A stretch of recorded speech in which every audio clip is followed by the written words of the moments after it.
let's talk about you. For all the millennials out there who might not know how much of a dance gangster you are. Let's rewind. Rewind a bit.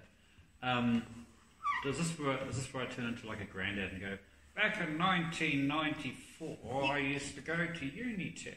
You could. Okay, I did. I went to Unitec about that time, and then I went to the School of Dance immediately afterwards, and lived in Wellington, mostly making work independently for the better part of a decade, occasionally popping over to Europe and Australia and doing things there, and came back to Auckland about 2005, was a lecturer at Unitec.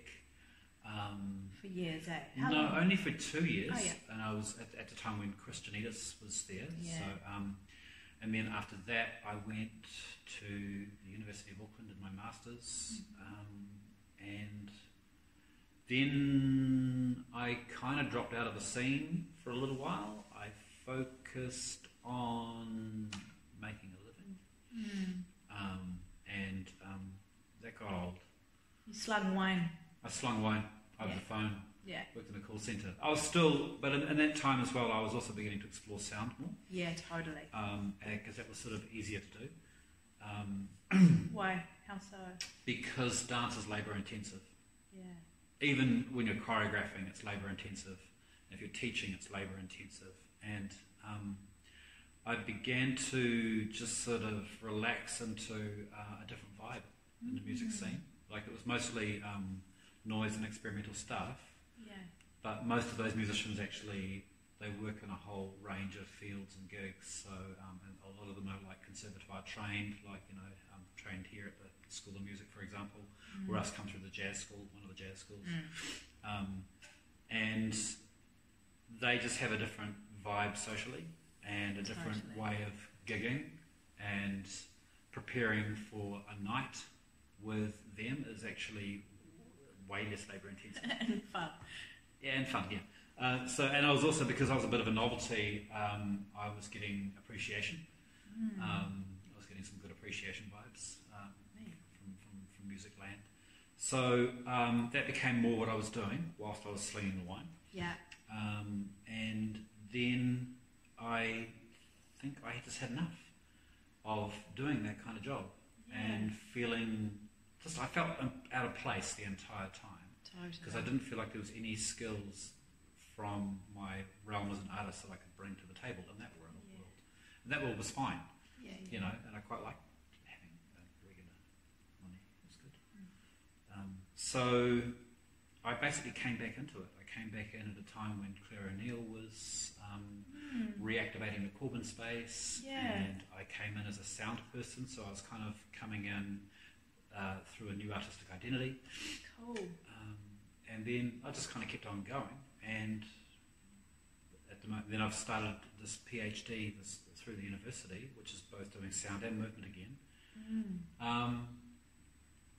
And I've kind of let go of a few, shall we say, constraints. Yeah, cool. Around what it is that I think I should be doing as an artist.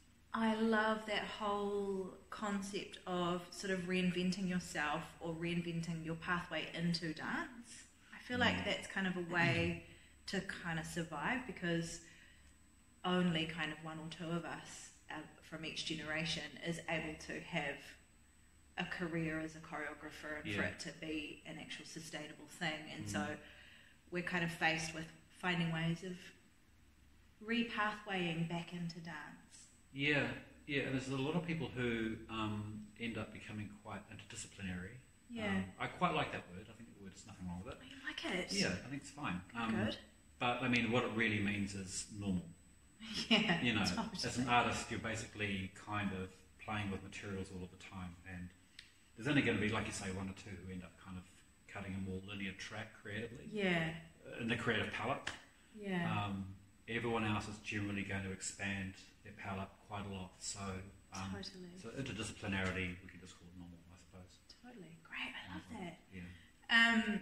In case you don't know, Kristian is a real rangatira of the dance community. He has personally been a huge influence and mentor for me in my practice, and has done so for lots of other people. and his shtick has always really been improv, right? Would you say? Yeah, I'm going to call it the engine. It's the engine underneath what it is that I do. Okay. So I'm happy to call myself an artist who's working in choreography and sound, because that is also, it's absolutely true.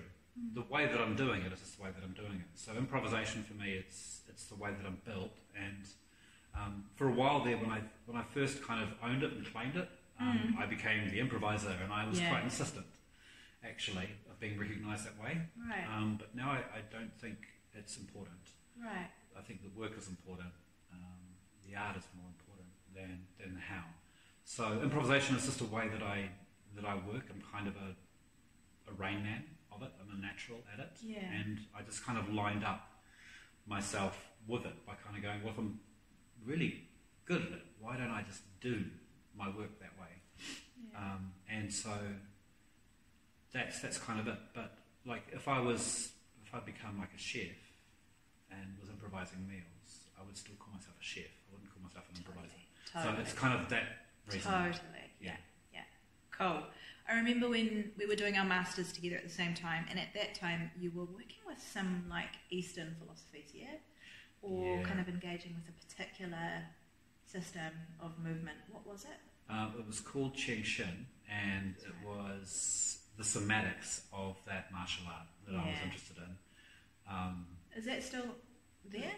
Yeah, it is. It is still there actually, and it's interesting because I didn't realise that Eastern philosophy and mysticism was actually so much of a flavour in Western somatics. I just took it so much for granted that it was there, and it seemed to line up in congruent ways. And I'm like, oh, it's actually it's a thing. It's totally a thing. So it's that stuff has led me further and further into kind of personal inquiries into making a project out of living in a state of open hypothesis, for example, and using that as a conscious approach to not only art making but living, and allowing those two things to not be separate, but to somehow be distinct. Because otherwise, you just end up in a big soup, really. Totally. Actually, that was the biggest thing that I learned from Kristian is avoid soupiness at all costs. I don't like soup. It's not a meal. Soup's not a meal. Yeah, you don't like soup. I don't. Kristian likes order and systems, and that thing is meat and that thing is vegetable. Yeah, it's true though. But also, like, I guess I'm sort of finding a way to also unplug from that. Yeah, right. So when I was just in Vienna recently, I did a workshop with a guy called Benoit Lachambre, who has an approach that is very, very. It doesn't really invite anything from the body. You just kind of find your willfulness evaporating because it's no longer relevant. Right. And that exploration. And that way of going in and being non-presumptuous about your own desires and your own what you're intending to do in the next moment is an unusual place for me to go. Yeah, totally. Yeah. But you dug it, right? Yeah. Yeah. Yeah, I'm using it. Yeah, definitely using it. Okay, so you're doing your PhD now. Yeah. Like a split between the dance studies and music. Yeah. So you have Mark Harvey supervising you from dance, and you have John Coulter supervising you from the School of Music. It's a School of Music, yeah. So talk a little bit about that research and kind of where it is.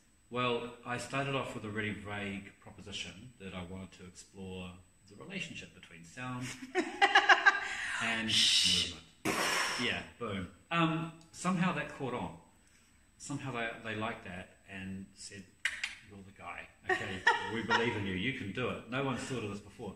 So I went down into that vague track, and very, very quickly I found myself dreaming about what could happen. And then I began to think about technology, because in sound, people aren't really allergic to using tech to make noise, or objects, or anything, any materials to make sound and music. recording techniques, things to create sound from, toys, the space that you're in, and I began to think about artificial intelligence. Awesome. And how that might work. Sick. So at the moment, I'm looking with great curiosity at live algorithms and how I might improvise with those, whilst also producing my own sound at the same time as dancing around. So that's what I'm trying to do in my PhD. Just casually. Just cash. So you are involved in Tempo this year. Yeah. Thank you. Thank you.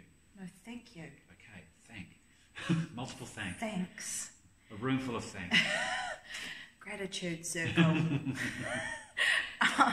That's just reminded me of what you secretly do on Wednesdays. Sure. So, Kristian's going to be working with students from the University of Auckland and students from Unitec. Tell us what you're up to there. Well, a little while ago, I did a thing called Bangers and Mash, which was about bringing the experimental music community and the contemporary dance community together in a kind of a lo-fi way. And so that was over 2 years. We did about, I think, 12 performances. Where, wow, what was that?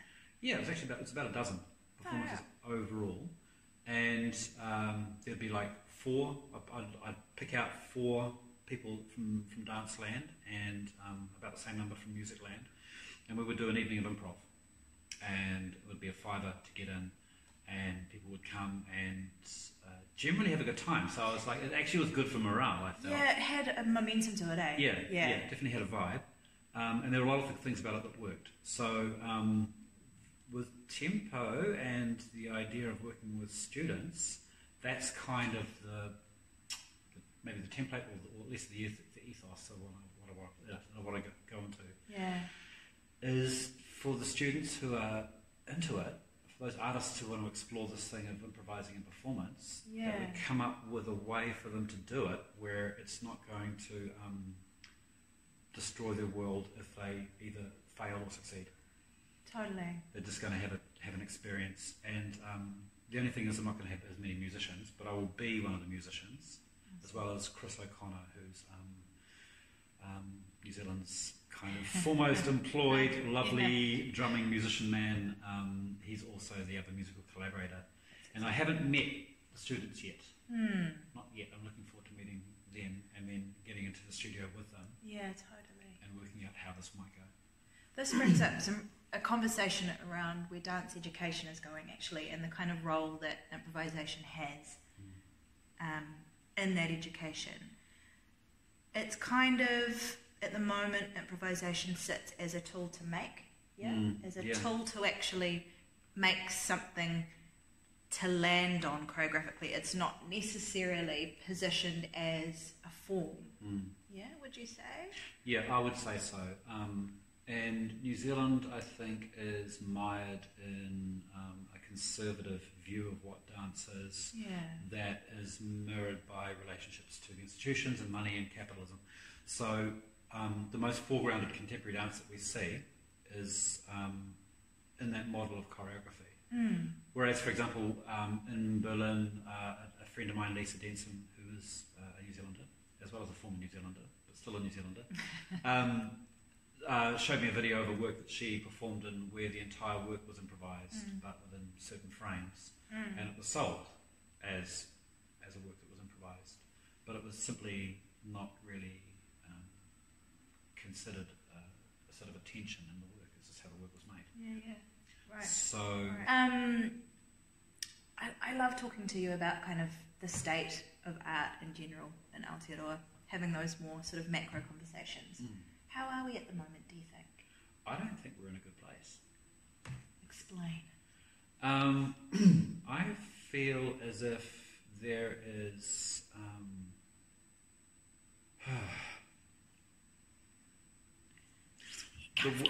the work that I'm seeing foregrounded is like only a couple of examples of actually the sheer spectrum of work that really exists. I'm talking particularly about dance. Okay, there are a lot of people working in very, very, very diverse ways and very diverse styles, and yet there's kind of a prevalence of basically making dance theatre as being modern dance. Modern dance is a key way forward. And I don't have anything against any particular style of dance at all. I just notice that in order to get your work on, you've got to go pretty much to one of two funding bodies. Yeah. There's no diversity in the funding bodies. Yeah, which has a huge impact on the diversity of because those funding bodies have very, very, very narrow ideas of what you should do to make your art. Totally. Which is basically, the remit is you've got to become a business person. Totally. And you've got to do that. And, that's a whole other set of arguments. So there's that part of it, these two main funding bodies. And then we've got this, what I would think of as the ridiculousness of the distribution system of dance, which isn't just New Zealand, it's actually all over the place. Like the theatre, putting a show in a theatre is economically one of the silliest decisions you can make, but it's also one of the only decisions you can make here. Otherwise you're making shows in your flat or making them outdoors, but there's no studios to set up to support your work. There's certainly there's certainly diversity.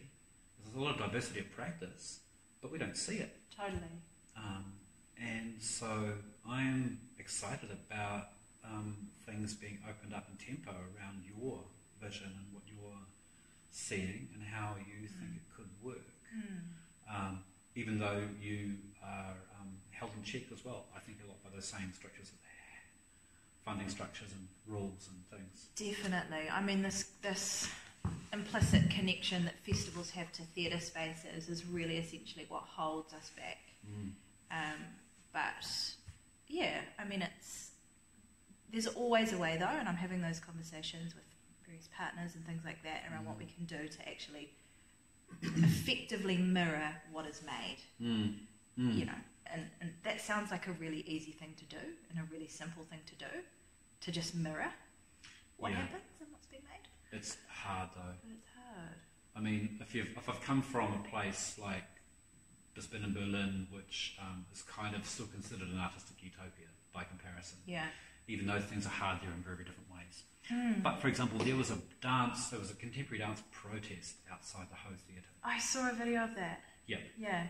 What had happened was the German government had gone to the independent sector of dance and said, we want you to consult with you about how much you think that you need per year to make dance in Germany.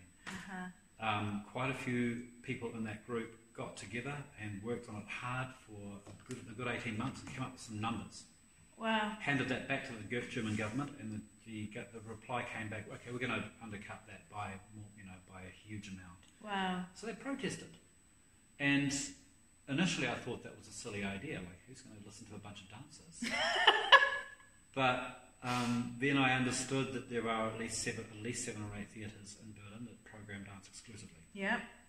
There's more than one organisation behind this protest to actually go between the government and the independent sector. There's at least 1,000 independent sector dancers and probably close to maybe about between 250 and 500 independent choreographers. Wow.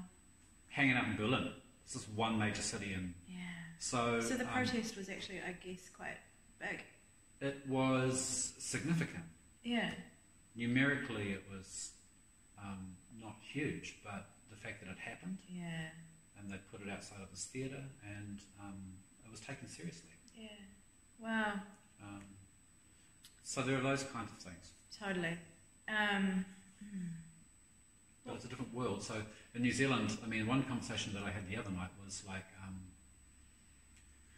because I've been having this conversation for more than 20 years now about New Zealand. Dance in New Zealand. What's wrong, dance in New Zealand? How can we fix it? And the conversation never really seems to progress. Yeah. It never really seems to get anywhere. And I'm beginning to think more irrationally about it. Like, why don't we just make our work even harder to understand? Why don't we actually make our work even less accessible? Yeah. Why don't we actually become less compromising about things like marketing and identity and all that kind of stuff, and actually just really focus on the work, make it stronger, make the work stronger.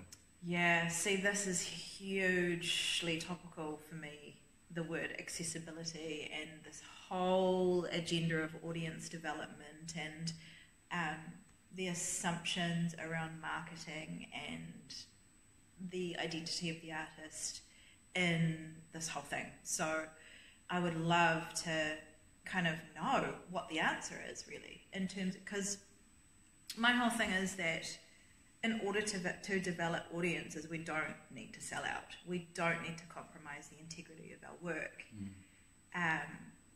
And accessibility doesn't mean watering things down for me. Yeah. So. Yeah. When you say that, you're thinking more irrationally about it, I don't think that's irrational at all. It's about leaning into the disadvantage. Totally. You know, I mean, contemporary dance is ultimately marginalised, and I think it needs to look at what it actually is. Like contemporary dance, I feel like it doesn't know what it is. I talk to anybody in the practice, anybody at all, and I say, "What's contemporary dance?" And I don't really get an answer. Totally. Doesn't know what it is. So therefore, it's like if the artists are understanding the attributes of their own work. And going further and further into that, leaning into the strangeness of it, to the unusualness of it, the fact that it doesn't usually look like dance, it looks like something else, that it is conceptual, that it is bizarre, that it has odd relationships with sound or none at all, that the scenography is actually not theatre and it shouldn't try to appear like theatre. Totally. That stuff, and actually, and like I said, the diversity of the spectrum of practice. You know, I mean, all of our stuff looks quite a lot different as well. Totally. And that's one of the challenging things about contemporary dance is kind of going, well, it looks like this, but actually it doesn't look like that. It looks like all of these things. Totally. The other thing too that I feel gets in the way is our relationship to each other, and this kind of, for me personally, this feeling of just bad-mouthing each other if the work that I make doesn't align with something that somebody else makes. And I think there's some growing that we need to do in our relationship to each other's work as well. Yeah, absolutely. This is one of the things I like about hanging out with musicians is they are generally more chill about each other's stuff, generally more appreciative. They're much more relaxed. And why are we so uptight? It might be because of the way that we're trained. Might be, We're trained with somebody constantly touching this, moving that there, telling you to improve. You know, I mean, a lot of it happens here and in the studios. And we come out hungry for critical feedback. And we don't seem to feel validated unless we get the critical feedback. And then we go into the theatres and make work as choreographers, still with this emotional need, and all we want is to be loved. And anybody who doesn't love us can go to hell. Go completely to hell. As opposed to growing past that internally and actually kind of having more into the easy art. conversations. But also, you tend to be more relaxed if you're able to make a bit of a living from your art. Totally. I know this myself. Times when I've been broken horrible, and my morale has been down, that I'm hypersensitive.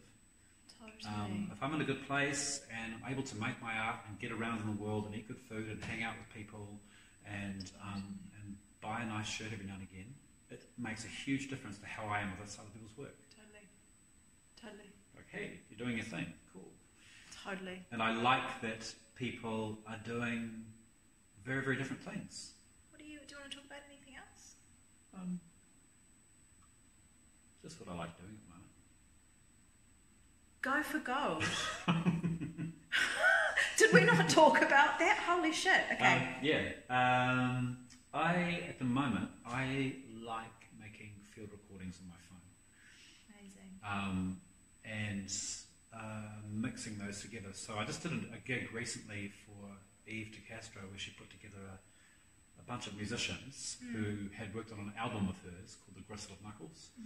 And it had, highfalutin names like Don McGlash and all that kind something in there in this mix. And then I was on stage with them. Incredible. With my phone. Of course you were. I don't see myself as a musician. I see myself as somebody who can make noise and improvise. But I don't know how to, I don't know A from C from F minor or whatever. I don't know that. So at the moment I'm basically mixing sounds together on my phone and trying to figure out how to get away from the phone at the same time. Yeah, right. So that I can move again. Cool. Because I had this idea that I should have stopped dancing. I should have stopped performing. Which I think for me, it was something that I experienced in New Zealand. And then when I went to Europe and I saw 78-year-old Deborah Hay performing a solo on stage, I realised that perhaps that was a silly idea. Great. So I'm invested in performing again. Great. Oh, that's such good news. Yeah, thank you. Yes. I didn't actually realise you'd stopped, to be honest. I was busy with sound a lot. I'd stopped moving. I'd stopped giving myself permission to move. Going, I've got injuries. I look weird and old and I don't move. Basically, what my student loan paid for, I can no longer do. Same. Yeah. So will we hear some of your field recordings in tempo? Yeah, I'm planning to empty my toys a little bit for the students. Oh my gosh. Who are improvising. So there will be absolutely some of my own stuff in there. Cool. As I improvise with them, which is also a real challenge because I've got a screen to look at and dancers to look at. So wow. Yeah. So are they going to get to play with your toys?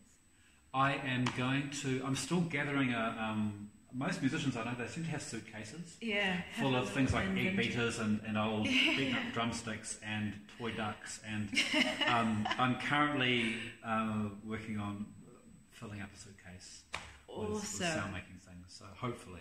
Awesome. Nature so this is going to be on stage? Yes. Yeah. Chris O'Connor was likely to be wandering around. He likes to wander around and hit things and carry things. Oh, so great. So, I mean, visually you should see us. I'll be stationed off to the side, but I'll still be there.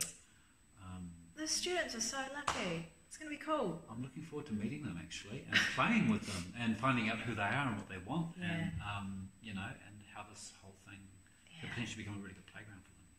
Thank you for basically kind of going, we should do this. Yeah. But it's become way more than I thought it was going to be, so it's really cool. Sweet. Is that enough? I think that's it. The sun's starting to go down, guys. We've been here for... Yeah, we've been here all day, and it's nearly time for night-eyes. And I'm hungry. Thank you, Kat. Yeah. Thank you. Gratitude circle.